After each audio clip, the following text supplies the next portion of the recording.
होता है। आपको जरा बारामूला की भी कहानी बताते हैं, क्योंकि बारामूला के अंदर बहुत पहले एक पावर प्रोजेक्ट बना और इस पावर प्रोजेक्ट के बनने के बाद यह उम्मीद लगाई गई कि आसपास का इलाका जो है वो जनाब जगमगाएगा। लेकिन वक्त गुजरने के साथ साथ मामला यहां कुछ और ही देखने को मिला है।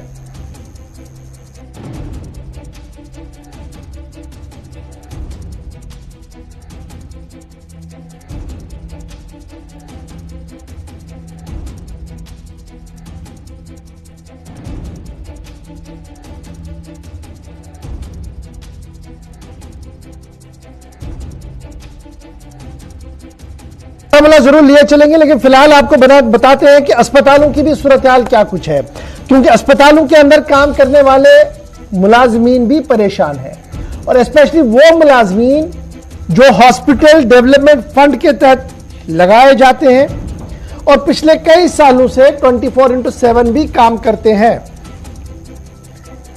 और आज तक हुकूमत के वादों के सिवा कुछ भी इन्हें नहीं मिला। माजी में हुकूमत ने यह फैसला लिया था कि इनकी नौकरियों को भी बरकरार रखा जाएगा, बहाल किया जाएगा और इन्हें परमानेंट किया जाएगा, और एसआरओ जो 520 निकाला गया था उसमें इनको भी अकोमोडेट करने की बातें हो रही थी। हुकूमतें चली गई, लेकिन आज तक वादा वफा नहीं हुआ। और स्पेशली जब कोविड की कहानी आप देखते हैं तो कोविड के अंदर इस डिपार्टमेंट के अंदर सबसे बड़े फ्रंटलाइनर जो थे वो हॉस्पिटल डेवलपमेंट फंड के तहत काम करने वाले लोग थे, जिन्होंने इमरजेंसी से लेकर अस्पताल इंतजामिया तक अपने हाथ में लेकर चलाने की कोशिश की है। तो बड़ा सवाल यह है कि हजारों लोग एंटायर जम्मू कश्मीर के अस्पतालों के अंदर जो काम कर रहे हैं, उम्र की हद इनकी पूरी हो गई है, अब ये कहीं के भी नहीं रहे हैं, और आज 2-2, 3-3 महीनों से तनख्वाहें भी नहीं मिल रही हैं। जाए तो जाए कहां? एक बड़ा सवाल आज हमारे सामने है। आरिफ असलम साहब हमारे साथ है जी, काफी वोकल है इस पूरे मामले पर और खुद भी हॉस्पिटल डेवलपमेंट फंड के तहत ही काम करते हैं। बहुत शुक्रिया जी आरिफ साहब ज्वाइन करने के लिए। ये जो मामला है नया नहीं है, बिल्कुल पुराना मामला है, और पिछले 18-19 साल से ये बातें हम सुनते आ रहे हैं कि जनाब रेगुलराइजेशन होगी, परमानेंट किए जाएंगे, और फिर 5 अगस्त को यह भी सुनने को मिला कि जनाब रेस्ट ऑफ द इंडिया में जैसे मिनिमम वेज एक्ट है उसी एक्ट का इतलाक यहां पर होगा, और रोजमर्रा जो सरकारी दफ्तरों के अंदर काम करते हैं, निजी इदारों के अंदर काम करते हैं, उन्हें इसी एक्ट के तहत जो है वो तनख्वाहें दी जाएंगी ताकि वो रोजमर्रा की जिंदगी इज्जत के साथ गुजार सके। कहां पर इन दोनों वादों को आप देख रहे हैं? न तो एसआरओ 520 पूरा हुआ और ना ही 5 अगस्त की वो एश्योरेंस जो वज़ीर-ए-आज़म साहब की तरफ से on the floor of the house दी गई थी। अशफाक साहब, सबसे बड़ी बदकिस्मत की बात तो यही है कि गवर्नमेंट ने तो वादे बहुत बड़े बड़े किए, मगर अभी तक ग्राउंड लेवल पे अगर देखा जाए तो हमारे साथ बहुत बड़ी नाइंसाफी हुई है। जैसे बाकी इकार्डदार कैजुअल लेबर की बात करेंगे तो सर अभी तक उनको मिनिमम वेजेस एक्ट उन पे लागू होने जा रहा है और उनकी सैलरी जो थ्रू फाइनेंस आ रही थी, मगर हमें इस चीज से महरूम रखा गया। अभी तक हमारी सैलरी भी फाइनेंस से नहीं आ रही है। और पिछले आप कोविड की बात करेंगे तो 2 साल से हम कोविड वॉरियर्स कहलाए गए थे, और we are real covid warriors. हमने जान तक गवा दी आप इन कोरोना काल में, मगर गवर्नमेंट ने हमारे साथ अभी तक इतनी नाइंसाफी की कि हमारा मसला अभी तक कुछ हल नहीं हुआ, और हमें अभी तक उसी हॉस्पिटल डेवलपमेंट फंड से सैलरी दी जा रही है, जो कि हमारी जो ओपीडीज की और जो रेवेन्यू आता है उस पर डिपेंड करता है, और वो 1500-2000 पे हम अपना घर कैसे चलाते हैं आप बखूबी जानते होंगे। तो इससे बड़ी बदकिस्मती की बात हमारे लिए नहीं होगी। कोविड वॉरियर तो हमें नाम दिया गया था और हमने बखूबी अपना काम अंजाम दिया, और 15-15, 20-20 साल से हम इन हॉस्टल को सर्विसेज दे रहे हैं। We are performing our duties 24/7। Sir मैं किश्तवाड़ से बिलोंग करता हूँ। आप हमारे किश्तवाड़ हॉस्टल की बात, मैं अपने किश्तवाड़ हॉस्टल की बात करूंगा। हमारे यहाँ पे पूरे जम्मू कश्मीर में हमारे कम से कम 2500 से 3000 के बीच में ये एचडीएफ के एम्प्लॉइज होंगे, जो 1500 और 3000 पे 24 घंटे इन अस्पतालों की ड्यूटी अंजाम दे रहे हैं। और बदले में हमें अभी तक ना हमारे ऊपर मिनिमम वेजेस एक्ट लागू हुआ और ना हमें फाइनेंस से सैलरी आ रही है। 15-15, 2-2 हजार पे हम इन अस्पतालों को सर्विस दे रहे हैं, मगर अभी तक बदकिस्मती से हम गवर्नमेंट के वो कौन सा दफ्तर नहीं है, वो कौन सा सेक्रेटरीट से हम होके आए, मगर अभी तक सिर्फ आश्वासन पे आश्वासन दिया जा रहा है और अभी तक हमारी कोई पॉलिसी नहीं बनी, ना कुछ ऐसा। SRO 520 में हमें इंक्लूड किया गया था, मगर अभी तक वो मिनिमम वेजेस एक्ट भी नहीं हम पे लागू हुआ और ना हमें थ्रू फाइनेंस सैलरी आ रही है। और हमारी सर गवर्नमेंट से, हमारे जो LG साहब हैं उनसे हमारी मोतबारा अपील रहेगी, खुदा के लिए हमारी तो जिंदगियां खराब हो गई इन हॉस्टलों को सर्विस देते थे। इस वजह से हमारे बच्चे भी खजल हो गए। अब तो हम घर में भी जाने के लायक नहीं रहे। एज बार हो चुकी है, 1500-2000 पे हम अपने आप को पाले, अपने बच्चों को पाले या अपनी फैमिलीज को वो क्या करें। अब तो हमें बच्चे भी सवाल करने लगे कि आप किस डिपार्टमेंट में सर्विस कर रहे हो।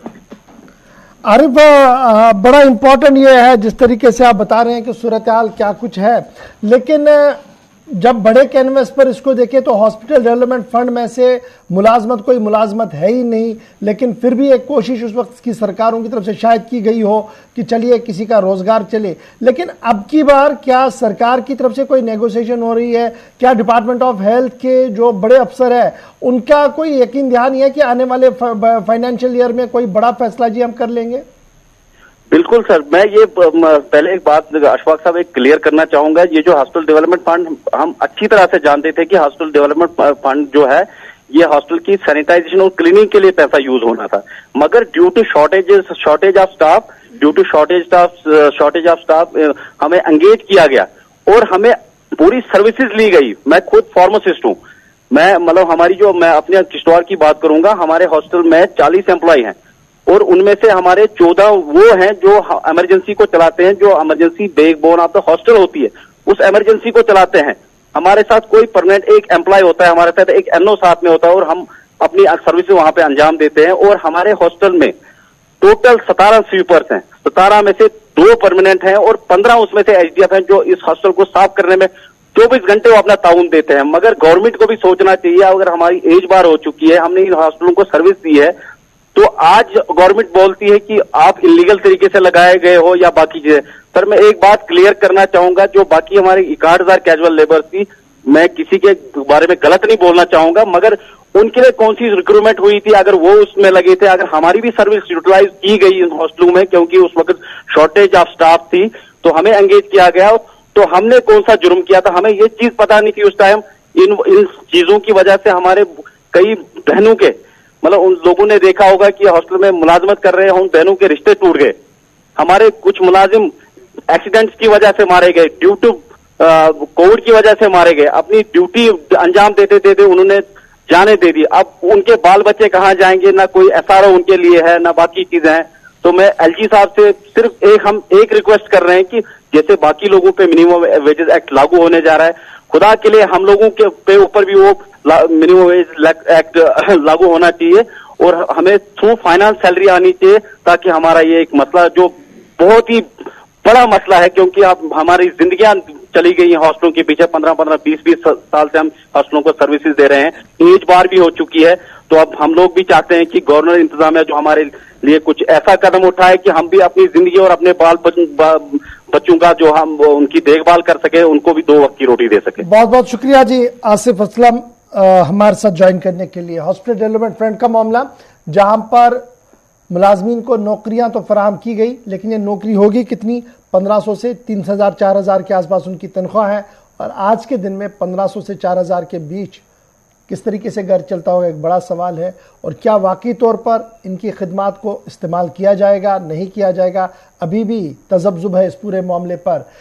और पावर कॉरिडोर की जहां तक हम खबर आपको बताएं तो खबर यह है कि इंतजामिया इस पूरे मामले को संजीदगी से भी ले रही है, और हमें बताया जा रहा है कि लगातार एक हमदर्दाना गौर इस फाइल पर किया जा रहा है, लेकिन हतमी फैसला लेफ्टिनेंट गवर्नर इंतजामिया ने लेना होगा, यानी उस पावर कॉरिडोर ने लेना होगा जो इस वक्त at the helm of affairs है। नीचे फाइल से नोटा नोटी तो जरूर होती है, लेकिन उससे किसका पेट पलेगा और कौन आगे बढ़ेगा, एक बड़ा सवाल है। चलिए